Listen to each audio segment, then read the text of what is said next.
Halo, Assalamualaikum. Antono, apa kabar?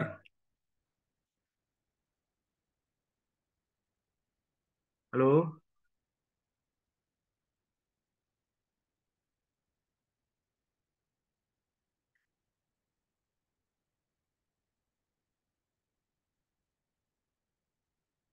halo, Pak Tono bisa mendengar suara saya? Halo?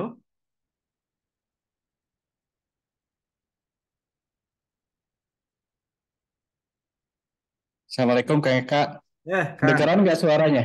dengaran, kedengaran, kedengaran. Suara saya kedengaran, Kang? Terdengar, Pak. Oh ya, dengar ya. Oke, teman-teman, mungkin kita tidak usah menunggu lama ya. Kita bisa langsung kuliah tamu kita. Sebelumnya saya akan bacakan dulu biodata dosen tamu kita ya. Eh, Nama beliau adalah Kayaknya belum ketangkap Kang, sebentar. siap, siap. Oke.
Assalamualaikum Pak Ustadz. Waalaikumsalam. Kang Tono, udah aman nih suara? Aman, aman. Oke, baik. Bisa langsung dimulai, Kang? Siap, Oke, siap. baik. Oke. Ya, baik. Assalamualaikum warahmatullahi wabarakatuh. Terima kasih saya ucapkan kepada eh, Pak Dr. Tono ya atas kesempatannya ini untuk bisa mengisi kuliah tamu kami ya dari Agribisnis Unpad dan kebetulan hari ini juga ada mahasiswa Merdeka Belajar nih, Kang Tono ya, dari berbagai universitas di Indonesia ya, khususnya dari agribisnisnya di Indonesia. Baik, sebelum mulai saya akan membicarakan secara singkat ya, membacakan secara singkat profil beliau. Nama beliau adalah nama tersingkat di dunianya hanya ada tiga kata, empat huruf ya. Tono ya sudah, gelar beliau adalah Dr. Tono SPMSI. Beliau pendidikannya S1 ya, lulus 2002 di Sarjana Pertanian di Sosial Ekonomi IPB. Kemudian 2009 menyelesaikan Magister Science di Ilmu Ekonomi Pertanian IPB dan S3 Doktor Perencanaan Pembangunan Wilayah dan Pedesaan di IPB ya. Oke, beliau lahir di 6 Maret tahun 1980. Saat ini jabatannya adalah sebagai analis ketahanan pangan media. Baik, hari ini Pak Tono ini atau Kang Tono, saya biasa memanggil beliau dengan Kang Tono ya, karena sahabat dekat saya waktu kuliah S3 dulu nih. Beliau akan membawakan atau menyampaikan materi yang sangat menarik yaitu kebijakan ketahanan pangan khususnya dalam hal penyelenggaraan cadangan pangan pemerintah ya. Baik, mungkin untuk mempersingkat waktu karena sih sangat terbatas ini beliau ya. Nanti setengah 9 ada acara lagi, jadi kita 1 jam kuliah tamu kita. Mangga Kang Tono untuk bisa memberikan materinya. Siap Kang Eka. Assalamualaikum warahmatullahi wabarakatuh. Waalaikumsalam. Eh, ini saya ditodong Kang Eka nih sebenarnya dari 2 minggu yang lalu untuk menyampaikan. Sebenarnya ini sih bukan mengajar ya, tetapi lebih ke sharing ya Kang Eka ya. Ya, Lebih ya ke Kang. sharing yang kita lakukan di Badan Pangan Nasional. Ya.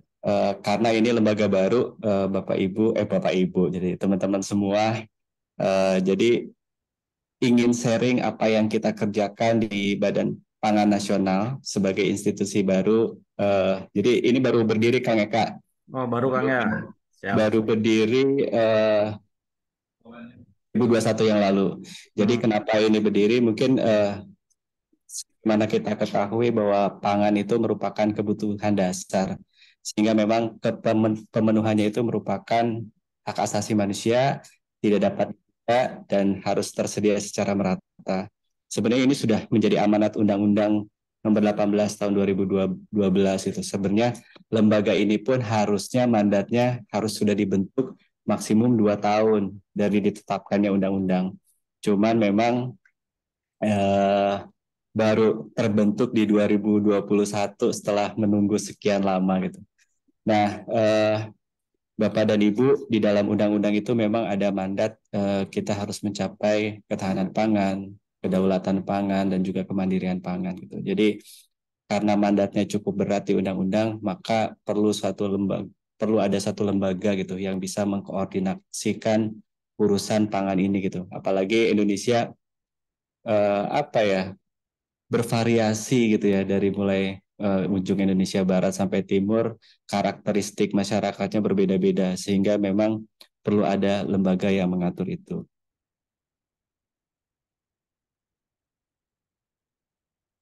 Oke, nah ini Kang Eka, teman-teman semua. Jadi Badan Pangan Nasional itu berdiri berdasarkan Perpres nomor 66 tahun 2021. Jadi kita ada 3 kedeputian, Deputi Bidang dan Stabilisasi Kawanan Pangan dan Gizi, bidang dibantu oleh sekretariat utama. Ini semacam kementerian lah. Ini kita bertanggung jawab kepada presiden langsung. Ada beberapa komoditas yang menjadi fokus kita, yaitu beras, jagung, kedelai, gula konsumsi, bawang, telur, daging ruminansia dan daging unggas. Kemarin kita juga ada penambahan di cabai, ikan segar, minyak goreng, garam konsumsi, dan tepung terigu. Nah, lembaga ini merupakan apa ya, ada fungsi-fungsi yang awalnya ada di kementerian lembaga itu dilimpahkan atau didelegasikan ke Badan Pangan Nasional. Jadi misalkan ada fungsi dari Kementerian Perdagangan terkait dengan perumusan harga dan juga penetapan kebutuhan ekspor, itu tadinya di Kementerian Perdagangan, sekarang dialihkan ke Badan Pangan Nasional. Lalu juga ada fungsi misalkan terkait dengan di Kementerian Pertanian, itu ada penetapan besaran jumlah cadangan pangan, penetapan harga pembelian, itu tadinya di Kementerian Pertanian, sekarang beralih di Badan Pangan Nasional. Ada juga fungsi dari Kementerian BUMN. Jadi awalnya Bulog itu memang sekarang masih di Kementerian BUMN, tapi kita bisa mendelegasikan atau memutuskan penugasan Perumbulok itu dari Badan Pangan Nasional. Jadi lembaga ini lumayan besar, Kang Eka, tapi memang kita masih sifatnya masih sangat-sangat slim. Jadi dengan setingkat menteri, SDM kita hanya 186.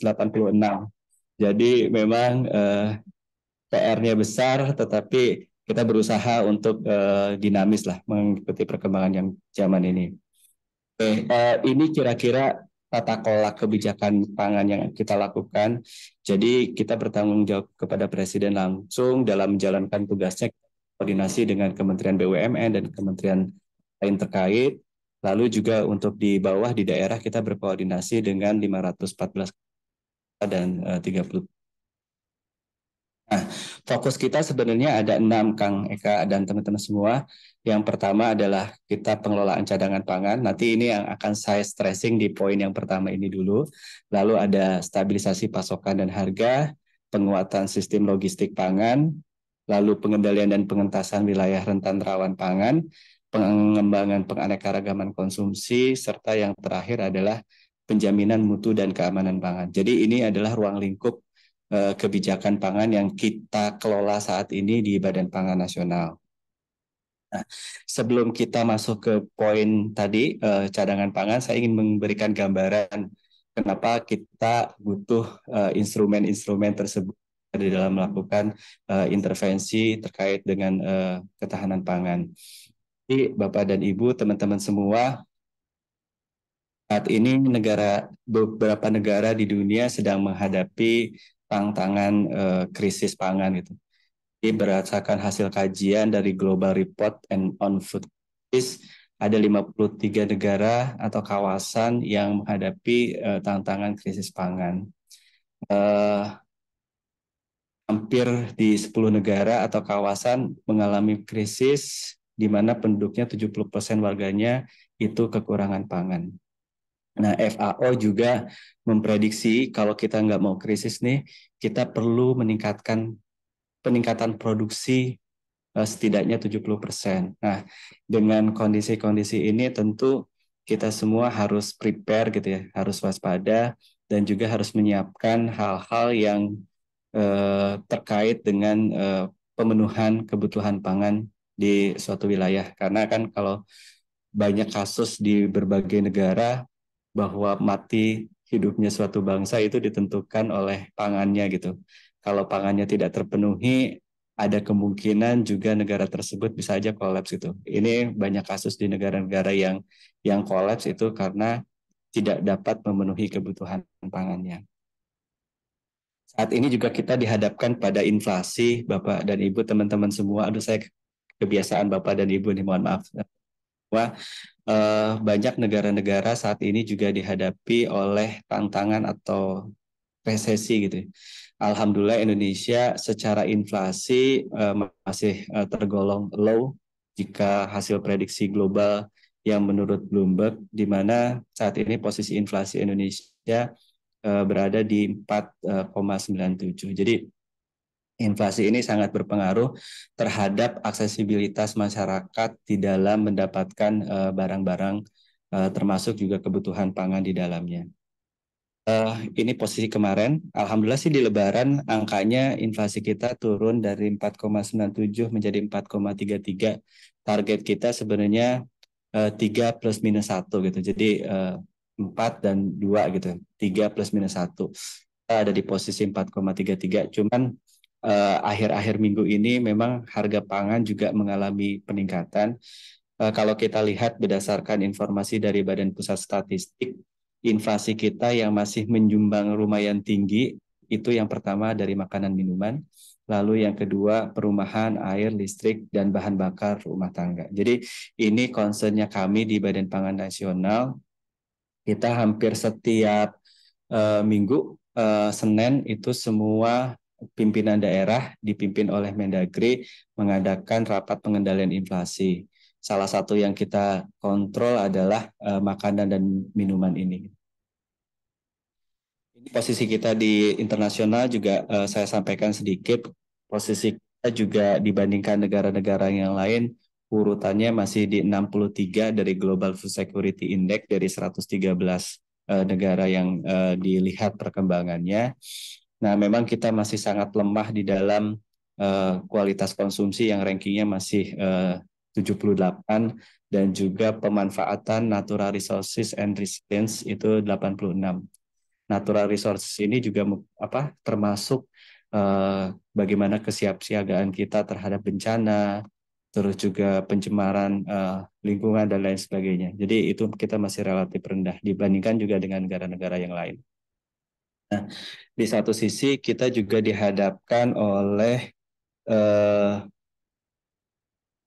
daerah rentan rawan pangan yang saat ini masih 14%. Jadi kita di Badan Pangan Nasional memetakan lokasi-lokasi mana saja sih yang rentan rawan pangan. Jadi kalau misalkan teman-teman melihat di sini ada peta yang berwarna merah dan juga ada peta yang berwarna hijau.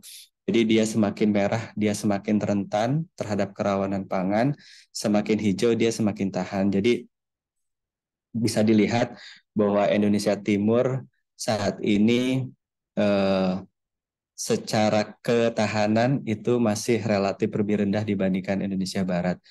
Masalah di Indonesia Timur juga bervariasi, teman-teman, dari mulai ketersediaan pangan. Lalu yang paling menjadi isu adalah sebenarnya di aksesibilitas. Karena harga beberapa komoditas pangan yang kadang dibandingkan Jawa itu hampir 10 kali lipat gitu.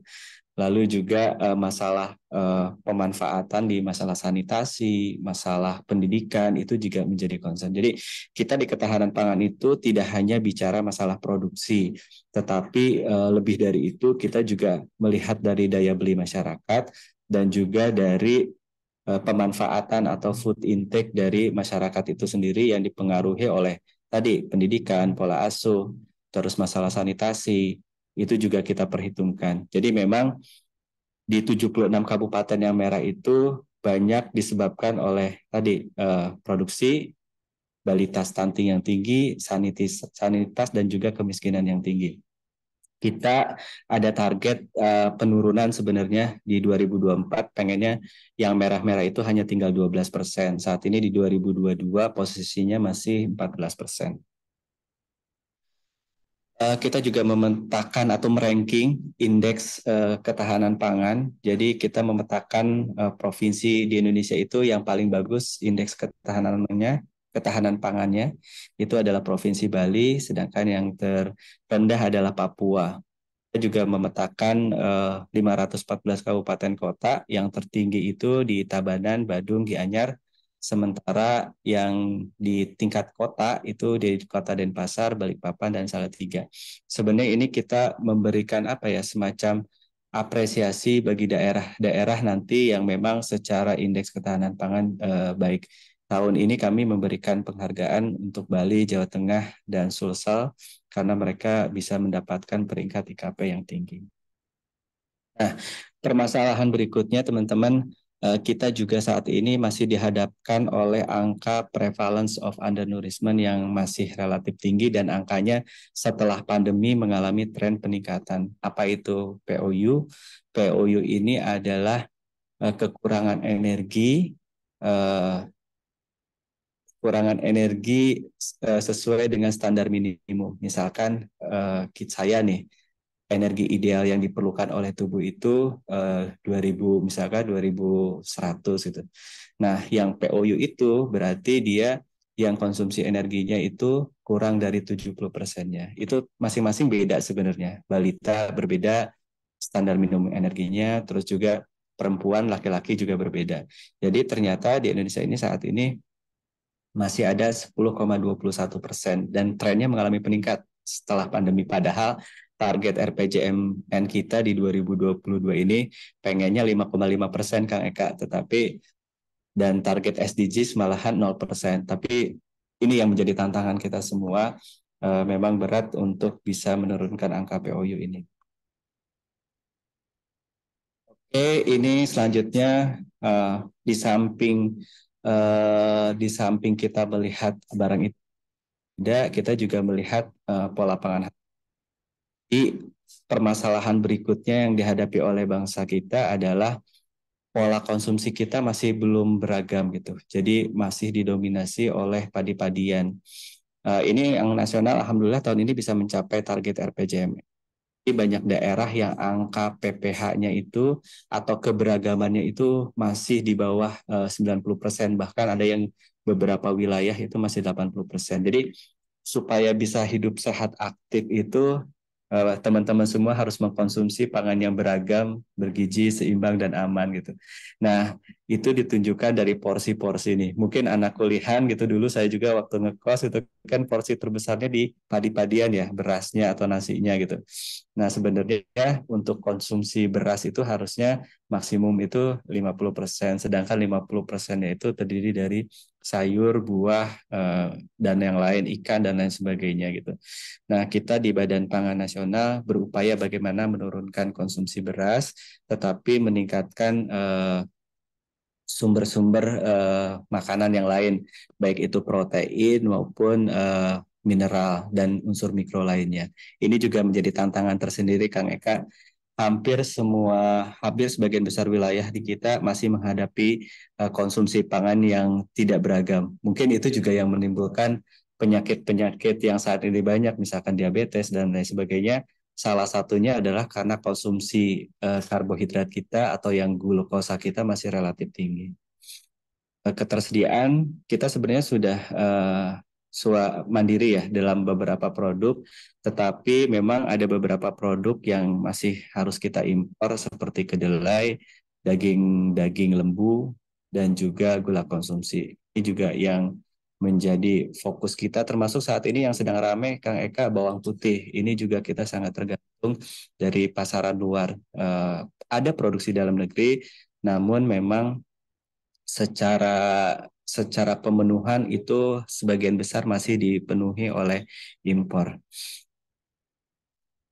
Nah saat ini juga isu yang terkait lain yang kita hadapi di Badan Pangan Nasional adalah terkait dengan masalah perubahan iklim, Kang Eka atau teman-teman semua.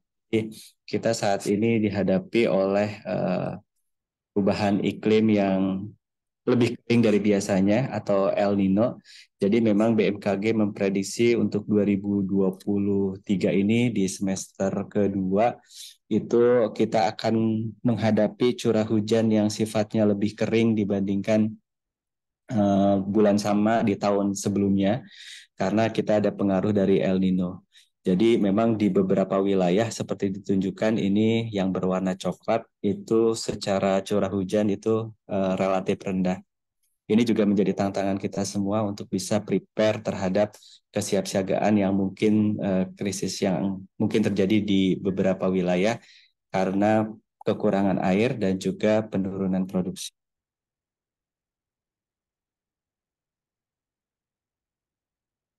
Nah untuk bisa menjawab hal-hal tersebut, Badan Pangan Nasional itu mempunyai fungsi melakukan koordinasi, merumuskan instrumen, merumuskan kebijakan, menetapkan peraturan-peraturan, dan juga regulasi. Nah, ada banyak semenjak kami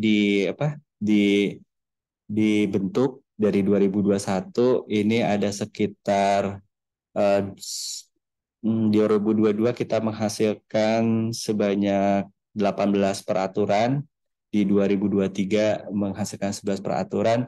Memang ini Kang Eka kerja apa ya? Kerja cepat gitu ya. Karena banyak peraturan-peraturan sebelum ada Badan Pangan Nasional ini masih tersebar di mana-mana. Nah, salah satu yang ingin saya sampaikan pada saat ini adalah Peraturan Presiden Nomor 125 Tahun 2022 tentang penyelenggaraan cadangan pangan. Jadi nanti kalau misalkan Kang Eka pengen apalagi nih topik yang perlu diangkat, monggo gitu kan kami menyesuaikan. Nah, jadi terkait dengan penyelenggaraan cadangan pangan, kenapa ini kami garap? Yang utama kita lakukan seperti kami sampaikan di awal, target kita yang pertama kebijakannya adalah cadangan pangan dan juga ada beberapa yang 6 tadi. Nah, untuk yang cadangan pangan ini memiliki urgensi. Yang pertama, mandat undang-undang pasti, lalu juga kemarin kita dihadapkan oleh pandemi sehingga beberapa wilayah di Indonesia itu kan sentra produksi itu hanya tersebar di beberapa wilayah. Sehingga pada saat jalur transportasi terputus, penting sekali kita untuk menyiapkan cadangan pangan di masing-masing daerah dan juga masyarakat. Lalu juga cadangan pangan ini menjadi penting karena tadi kita lihat bahwa kondisi ekonomi dunia, terjadinya inflasi, terus juga ada perbedaan harga atau variabilitas harga antar wilayah itu cadangan pangan menjadi penting gitu. Jadi pada saat harga tinggi, cadangan pangan itu bisa digelontorkan. Lalu yang keempat, pencapaian SDG tadi saya sampaikan angka POU kita masih relatif menaik gitu kan. Ini juga salah satunya yang menyebabkan urgensi penyelenggaraan cadangan pangan. Variabilitas iklim tadi ada El Nino, ada La Nina segala macam. Ini juga kita harus punya tabungan lah intinya mah. Kalau kita mah sehingga ini juga menjadi sangat penting variabilitas iklim itu kita setiap daerah atau masyarakat menyiapkan cadangan pangan. Lalu juga tentunya tadi saya sampaikan bahwa kolaps tidaknya suatu bangsa itu ditentukan salah satunya dari masalah pangan. Sehingga faktor psikologis pasar dan stabilitas keamanan pangan itu juga perlu kita jaga salah satunya dengan penyelenggaraan cadangan. Di dalam Perpres nomor 125 itu ada beberapa hal yang diatur teman-teman dari mulai jenis dan jumlahnya, bagaimana penyelenggaraannya, siapa yang ditugaskan, dan juga pendanaannya seperti apa. Jadi untuk saat ini yang diatur di cadangan pangan itu ada 11 komoditas sesuai penugasan kepada Badan Pangan Nasional. Nah, untuk pelaksanaannya sendiri kita lakukan secara bertahap karena kemampuan finansial anggaran juga terbatas. Jadi saat ini yang sudah ada sebenarnya beras, jagung dan kedelai.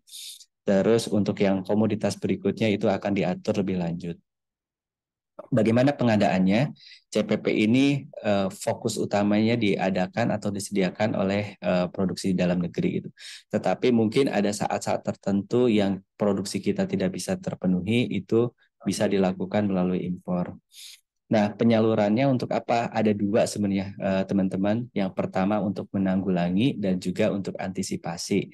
Menanggulanginya itu untuk kekurangan pangan, gejolak harga pangan, bencana alam, kalau misalkan ada banjir dan sebagainya, bencana sosial, dan juga keadaan darurat yang memang mungkin saja terjadi. Antisipasi juga bisa dilakukan, mitigasi, dan itu meliputi misalkan pada saat harga naik nih, kita pemerintah bisa melakukan operasi pasar misalkan untuk menstabilisasi harga, itu juga bisa diatasi. Lalu untuk mengatasi masalah-masalah pangan seperti stunting dan lain sebagainya itu juga bisa. Pemberian bantuan atau kerjasama internasional itu juga bisa. Jadi itu semuanya diatur di Perpres. Nah, bagaimana nanti pelaksanaannya? Kita biasanya menugaskan Bulog misalkan untuk menyalurkan bantuan pangan berupa beras misalkan, atau kita juga bisa berkoordinasi dengan BUMN pangan lainnya misalkan ID Food untuk menyalurkan komoditas misalkan telur, ayam dan lain sebagainya. Jadi itu kerangka operasional atau ruang lingkup pengaturan di Peraturan Presiden nomor 125. Nah, di dalam merumuskan Perpres tersebut panjang kali lebar sih sebenarnya. Kita konstruksinya kalau misalkan teman-teman lihat, jadi setiap peraturan atau setiap rancangan kebijakan yang dikeluarkan itu kita harus melihat aturan-aturan,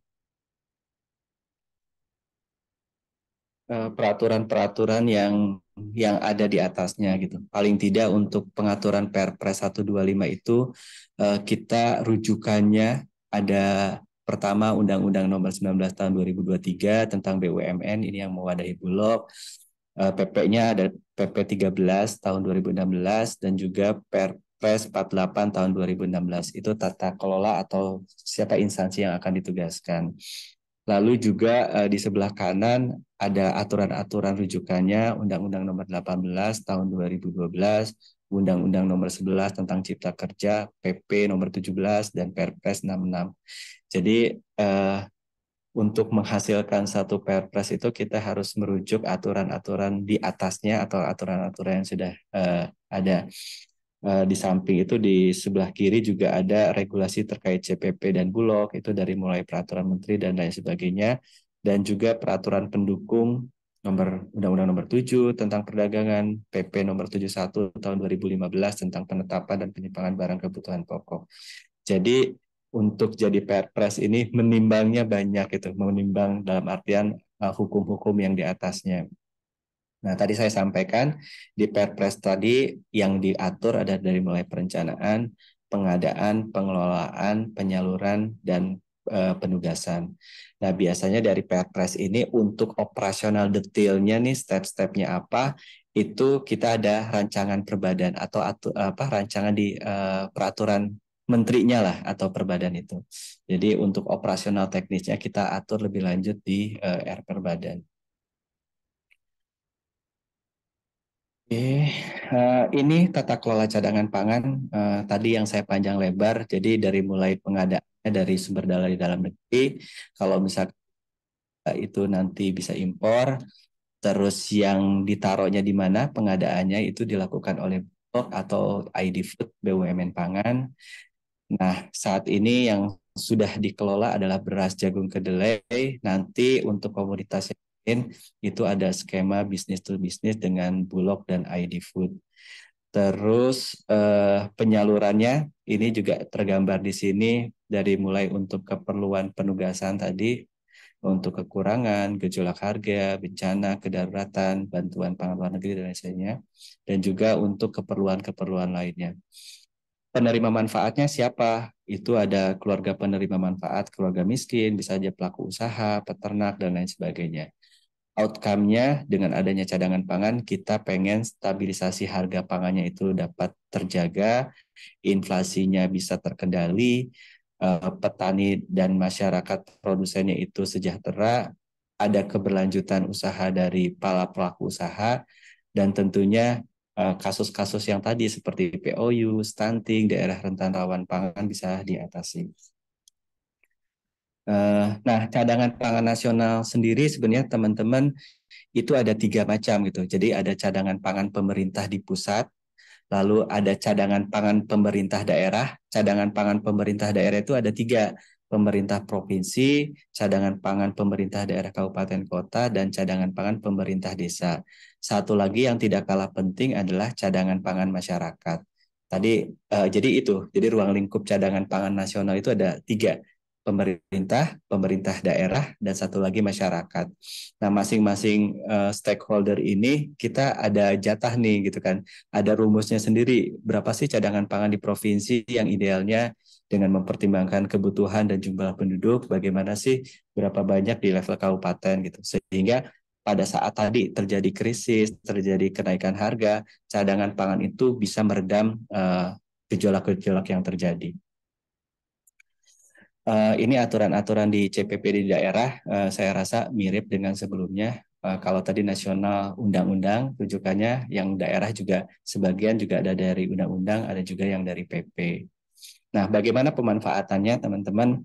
Di Badan Pangan Nasional sudah ada kondisinya, sudah tahu, regulasinya sudah ada. Nah, pemanfaatannya gimana? Nah, tahun ini kita meluncurkan bantuan pangan untuk keluarga miskin. Itu targetnya sebenarnya di 21,353 juta KPM di seluruh Indonesia. Kita memberikan bantuan 10 kilogram beras per keluarga selama 3 bulan. Di bulan Mei, Juni, Juli ini. Dari mulai April, Mei, Juni, Juli. Itu 3 bulan. Ini sudah salur hampir 98%. Untuk tahap yang pertama dari bulan Maret ya, Maret, April, Mei. Lalu untuk yang kedua dari cadangan pangan itu kita juga sudah menyalurkan untuk daging ayam dan telur untuk keluarga rawan stunting. Itu kita fokusnya tahun ini di 7 provinsi, Banten, Jabar, Jateng, Jatim, NTT, Sulbar, dan Sumut. Kalau yang ini kita sumber informasinya dari BKKBN. Jadi itu Kang Eka, teman-teman, upaya apa itu Badan Pangan Nasional, terus kondisi yang dihadapi saat ini, lalu regulasi yang kita sudah keluarkan, yang saat ini saya bahas khusus di cadangan pangan, itu fungsinya untuk apa, peruntukannya untuk apa, kenapa itu diperlukan. Kira-kira mungkin ini juga bisa memberikan informasi kepada teman-teman bahwa untuk merumuskan suatu regulasi itu banyak yang harus dilihat, lumayan prosesnya panjang. Nah, Badan Pangan Nasional memang di tahun pertama dan kedua ini fokus untuk merapihkan dulu aturan-aturan yang ada gitu.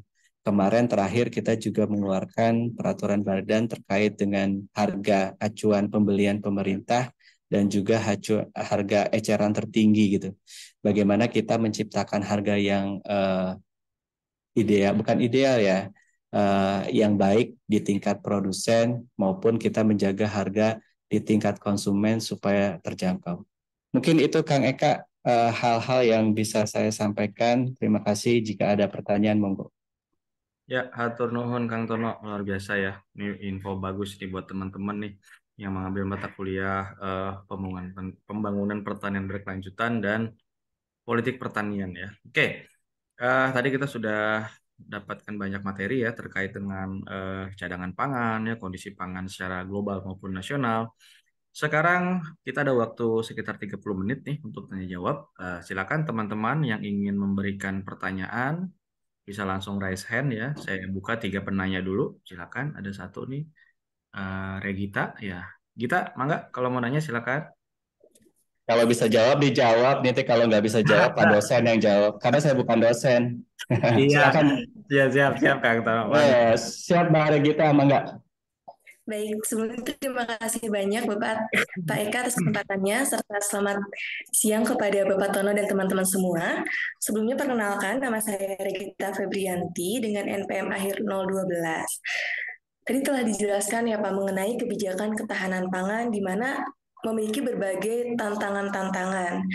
Nah, dalam Badan Pangan Nasional itu kan mengurusi berbagai hal, di mana salah satunya itu menentukan daya beli masyarakat. Nah, beberapa hari yang lalu saya bertemu dengan para petani yang sedang mengumpulkan hasil panennya ke pengepul. Namun yang menentukan harga jual bukannya petani, melainkan dari pengepulnya sendiri. Nah, yang ini saya tanyakan, nah sehingga kan para petani itu eh, menjadi berdampak terhadap petani karena jumlah modal yang dikeluarkan dengan hasil daya beli dari panennya itu tidak sama gitu ya, berbeda karena yang menentukannya dari pengepulnya.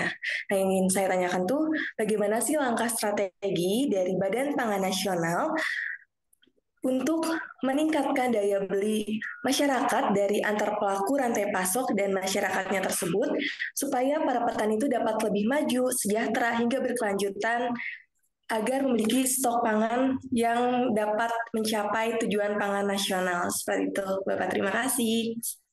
Ya, terima kasih Regita ya. Oke, mungkin langsung bisa dijawab Kang Tono, mangga. Oke, baik. Jadi memang posisi di Badan Pangan itu harus menjaga keseimbangan ya. Nanti mungkin next-nya kalau diminta lagi Kang Eka kita bahas yang khusus yang terkait dengan penetapan harga ya Kang. Ah, Harga menarik kan? acuan Siap, seperti itu. siap. Mangga. Jadi memang eh, Badan Pangan itu berada di tengah-tengah gitu. Dalam artian harus menjaga harga yang apa ya, yang baik di tingkat petani dan juga harus menjaga harga yang ideal juga di tingkat konsumen. Jadi kita mempertimbangkan dua hal itu.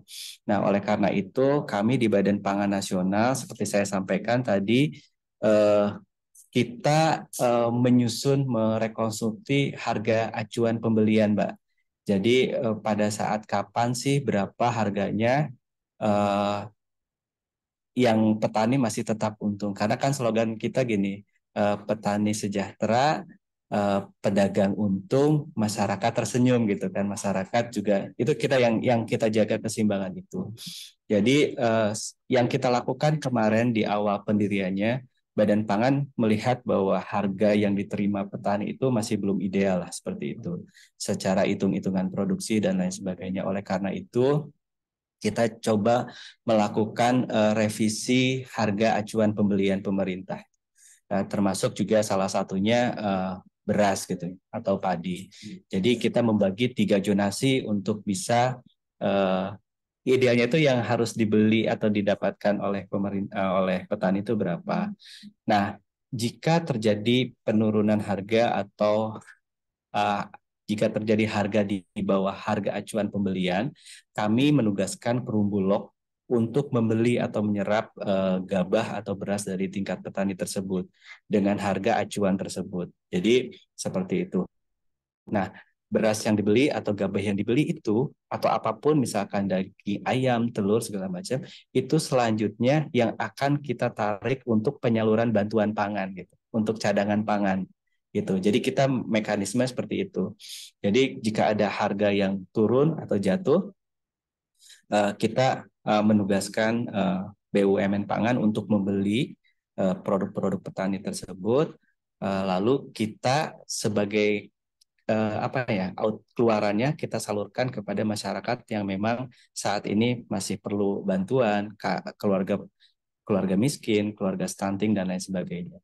Jadi untuk beberapa komodisi yang menjadi kewenangan Badan Pangan Nasional, Mbak, yang tadi saya sebutkan ada 11 komoditas, itu sudah mulai ditetapkan harga acuan pembeliannya gitu. Memang masih belum semua. Saat ini yang memang masih sangat sulit adalah untuk harga yang produk-produk hortikultura ya Kang Eka. Misalkan kayak cabai, tomat, dan lain sebagainya. Kadang-kadang pada saat oversupply itu harga jatuh banget gitu kan Pak. Malah petani itu nggak mau panen karena biaya panen lebih tinggi daripada biaya harga jualnya gitu. Nah itu juga yang apa yang terjadi banyak saat ini. Oleh karena itu, selain menetapkan harga acuan pembelian, kami di Badan Pangan juga mencoba memfasilitasi semacam eh, apa ya, teknologi lah, cold storage dan lain sebagainya untuk produk-produk hortikultura yang banyak, tetapi pada saat panen raya itu harga jatuh gitu. Kemarin kita menyalurkan banyak cold storage ke daerah-daerah sentra produksi bawang, cabai dan lain sebagainya. Itu hal yang kedua gitu. Nah, tetapi yang tidak kalah pentingnya adalah juga menjaga kestabilan harga di tingkat konsumen gitu. Makanya kita ada harga eceran tertinggi. Beras itu maksimum dijual misalkan untuk medium di harga 9.200 gitu kan, atau ada premium berapa gitu. Sehingga masyarakat yang membeli pun itu tidak terlalu tinggi juga. Karena walaupun petani saat ini kita banyak juga yang memang masih konsumer gitu, produsen yang konsumen gitu ya. Jadi itu yang kita jaga. Jadi apa yang dilakukan oleh Badan Pangan, pertama dari regulasi, lalu jika terjadi hal tersebut, kita menugaskan Perum BUMN Pangan untuk membeli, untuk kemudian disalurkan. Di samping itu juga untuk produk-produk yang perishable, kita menyiapkan teknologi atau apa ya, peralatan cold storage dan lain sebagainya ya, di daerah sentra produksi sehingga dapat disimpan lebih lama gitu. Dan juga kita juga ada kegiatan ini, menyalurkan harga pangan yang jatuh ke daerah yang memang masih defisit gitu. Misalkan lagi panen cabai atau jagung di Sumbawa gitu. Sementara di Jawa Timur, di Blitar, di Kendal itu harganya sangat tinggi jagung. Nah, kita di Badan Pangan Nasional menghubungkan daerah yang sentra itu yang harganya jatuh kepada para peternak yang membutuhkan di Kendal. Untuk biaya distribusi dari daerah sentra ke yang defisit itu biayanya kita tanggung di Badan Pangan Nasional. Seperti itu, Mbak. Itu contoh-contoh beberapa hal yang kita lakukan. Baik, Bapak, terima kasih banyak atas jawabannya. Sangat menjawab. Terima kasih ya, Pak. Terima kasih Mbak Regita. Ya, oke. Terima kasih ya, Pak Tono jawabannya. Dari kita pertanyaannya. Oke, silakan nih. Baru satu. Ada lagi yang mau nanya? Silakan. Idam, silakan Idam. Oke, baik. Terima kasih Bapak atas waktunya Pak Eka dan terima kasih juga Bapak Tono yang udah memaparkan materi yang sangat jelas. Mungkin izin perkenalkan diri, nama saya Idam Panudin dari kelas Politik Pertanian B dengan NPM 007.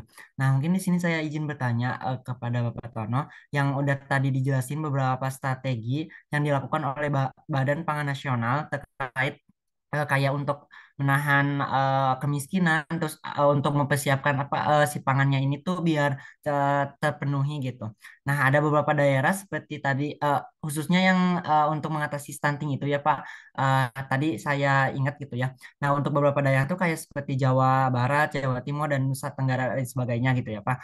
Nah, mungkin saya izin bertanya, strategi yang dilakukan oleh Badan Pangan Nasional itu terhadap daerah-daerah tersebut tuh berbeda atau sama gitu Pak. Nah, itu pertanyaan pertama. Nah, pertanyaan kedua, ketika strategi yang dilakukan oleh Badan Pangan Nasional tidak terlaksana atau tidak terpenuhi, apa strategi lain yang dilakukan oleh Badan Pangan Nasional untuk bisa atau bisa ini gitu Pak, strategi lain gitu agar hal tersebut tuh bisa terlaksana gitu, biar tujuan dari Badan Pangan Nasional ini terpenuhi gitu. Mungkin pertanyaan dari saya segitu. Terima kasih banyak Bapak. Baik, terima kasih Mas Idham pertanyaannya. Jadi memang Indonesia itu punya karakteristik yang berbeda ya, gitu ya.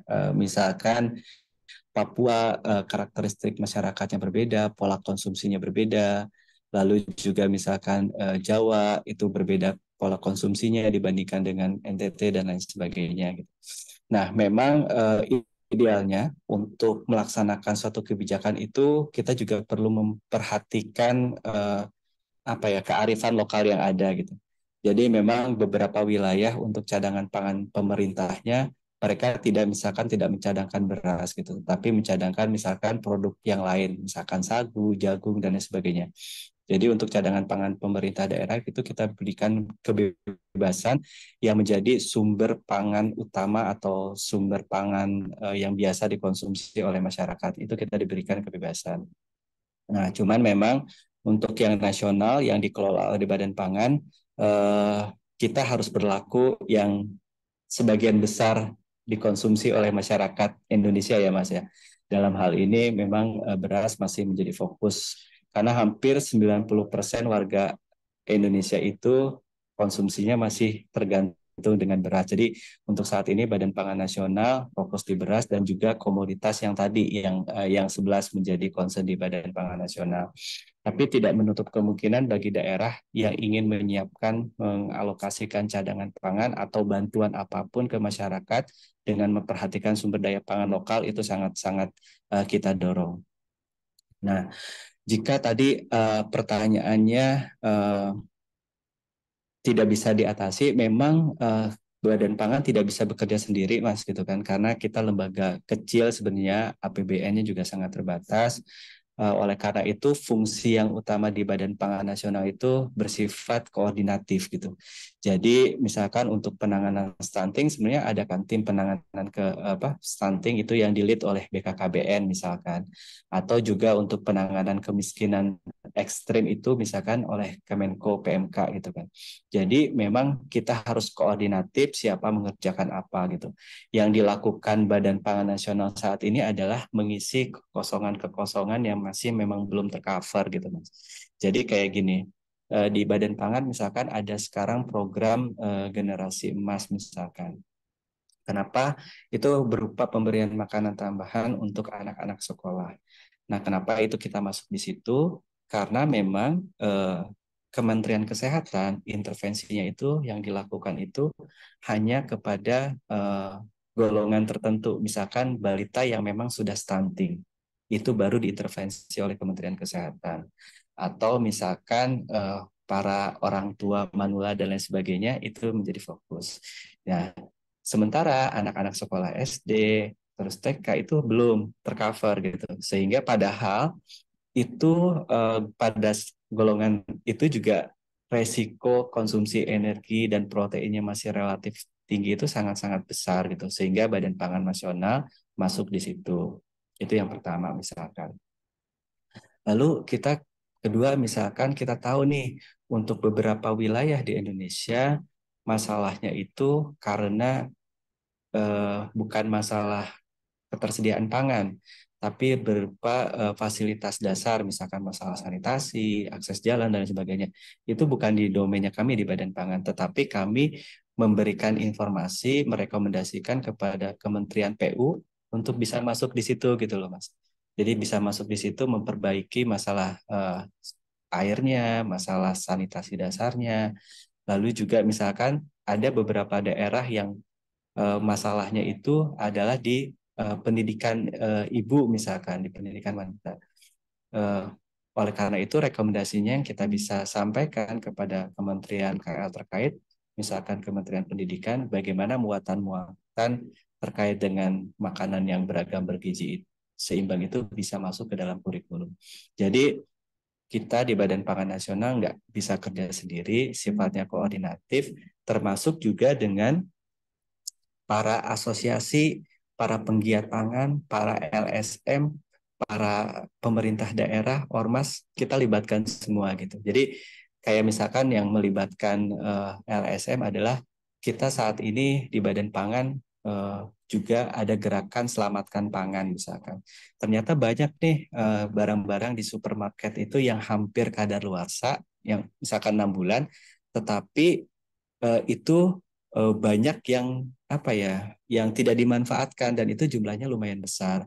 Akhirnya kita bekerja sama dengan asosiasi retail, perhotelan, bagaimana makanan-makanan yang hampir kadaluarsa tapi layak pakai ini bisa disalurkan kepada masyarakat yang membutuhkan. Kita menggandeng misalkan uh, Food Bank of Indonesia, kita menggandeng para penyalur-penyalur pangan ini supaya bisa menyalurkan ke masyarakat. Jadi banyak hal yang kita lakukan itu tidak dilakukan sendiri, intinya seperti itu. Kita bekerja bareng, termasuk juga dengan perguruan tinggi gitu. Karena misalkan upaya mensosialisasikan sesuatu lebih enak misalkan pada saat KKN dan lain sebagainya itu dilakukan oleh teman-teman di universitas gitu. Karena kita dengan 186 lah orang nih di Badan Pangan Nasional nggak mungkin bisa mengcover seluruh kegiatan kalau kita lakukan sendiri gitu. Jadi banyak nih teman-teman kayak Eka di sini, teman-teman di IPB juga yang saya bantu, saya minta bantuannya gitu kan. Ini termasuk ada nih dari ESL juga yang saya minta bantu untuk kerja kami di Badan Pangan Nasional. Mungkin itu Mas Idkam. Oke, baik. Terima kasih banyak Bapak atas jawabannya sangat terjawab. Oke, terima kasih Kang Tono. Nah, di chat ada pertanyaan nih Kang. Izin bertanya, apakah ada kerjasama Badan Pangan Nasional dengan Badan Pangan Luar Negeri untuk pengimporan? Nah, gimana itu Kang? Apakah ada? Jadi beberapa, memang gini, target kami kemarin di tahun pertama kedua ini lebih ke memperbaiki rumahnya dulu nih, regulasi-regulasinya. Tapi untuk kerjasama dengan internasional itu sudah mulai dijajaki, Kang Eka. Jadi kemarin ada tim kami dari Badan Pangan Nasional sudah mulai mendatangi Brazil, Korea Selatan, China gitu kan, untuk juga belajar dan juga kira-kira ada potensi kerjasama yang bisa dilakukan nggak sesama terutama dengan daerah-daerah produsen gitu untuk produk-produk pertanian yang memang secara neraca itu masih sangat tergantung dari impor gitu. Misalkan untuk bawang putih, lalu juga untuk daging, untuk kedelai, misalkan seperti itu. Jadi uh, sedang dirintis saat ini, termasuk juga tidak hanya dengan sebenarnya tidak hanya dengan masalah pengimporan.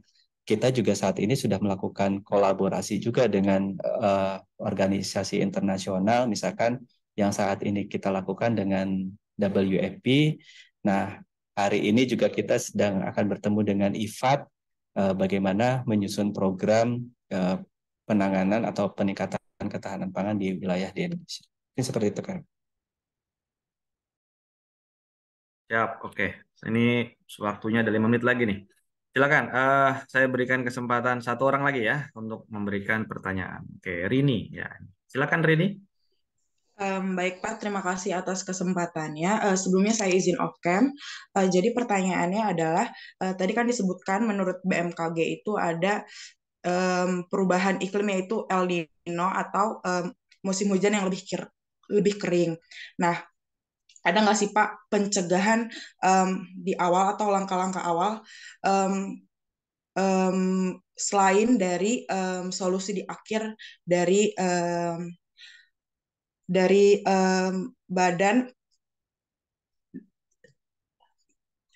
dari kebijakan ketahanan pangan itu sendiri, Pak. Sekian pertanyaan dari saya. Terima kasih Mbak. Memang untuk mengantisipasi seperti saya sampaikan, kita harus kolaborasi sekali lagi. Kementerian Pertanian sudah mulai menyiapkan bantuan berupa pompa-pompa air, itu sudah mulai. Lalu juga ada sekolah lapang, bagaimana budidaya di iklim yang lebih kering, itu juga sudah dilakukan. Di Badan Pangan Nasional, karena terkait dengan tusinya, yang kita siapkan adalah terkait dengan cadangan pangan di beberapa wilayah tentunya. Kita terus dorong pemerintah daerah juga untuk mengalokasikan itu. Lalu juga sebenarnya di kami di Direktorat Pengendalian Kerawanan Pangan itu sudah melakukan sosialisasi awal kepada pimpinan daerah melalui Mendagri. Minggu lalu pada saat rapat pengendalian inflasi, masalah iklim juga diangkat. Jadi ada beberapa langkah yang harus disiapkan oleh daerah, di antaranya tadi sudah mulai menyiapkan cadangan pangan, lalu yang kedua tidak melakukan pemborosan pangan jika sudah ada, lalu yang ketiga mencari alternatif pangan lain yang tidak tergantung dari air yang banyak gitu kan, pangan-pangan lokal kita kan banyak ya, itu juga kayak sorghum dan lain sebagainya, itu sudah juga mulai kita suarakan.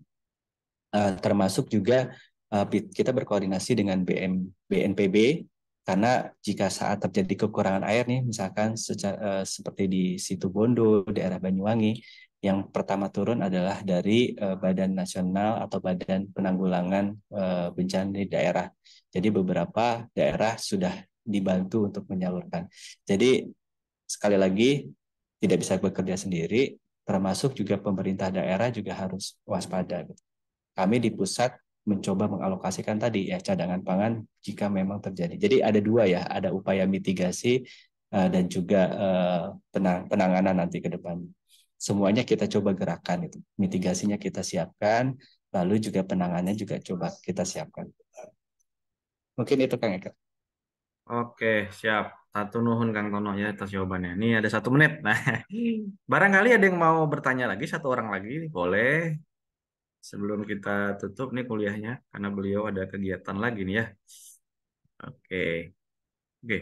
Tidak ada sepertinya. Oke, kalau tidak ada, sebelum kita tutup, Kang Tono biasa selalu ada sesi foto bersama ya. Silakan Oke. teman-teman untuk bisa mengaktifkan video cam-nya apabila memang tidak ada masalah dengan jaringan ya.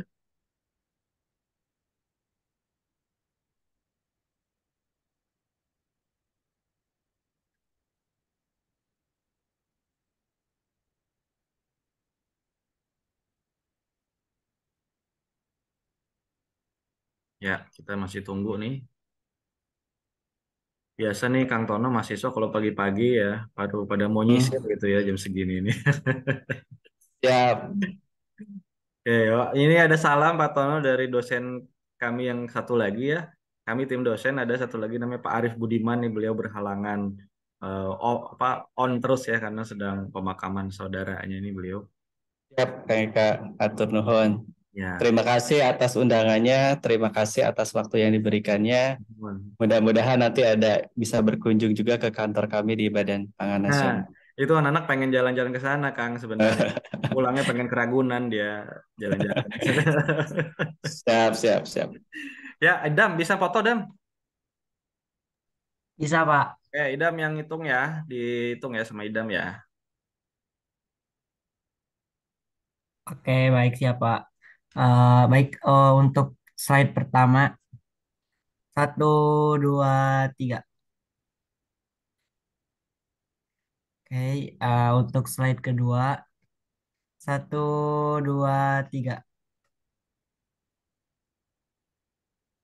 Untuk slide ketiga, 1, 2, 3.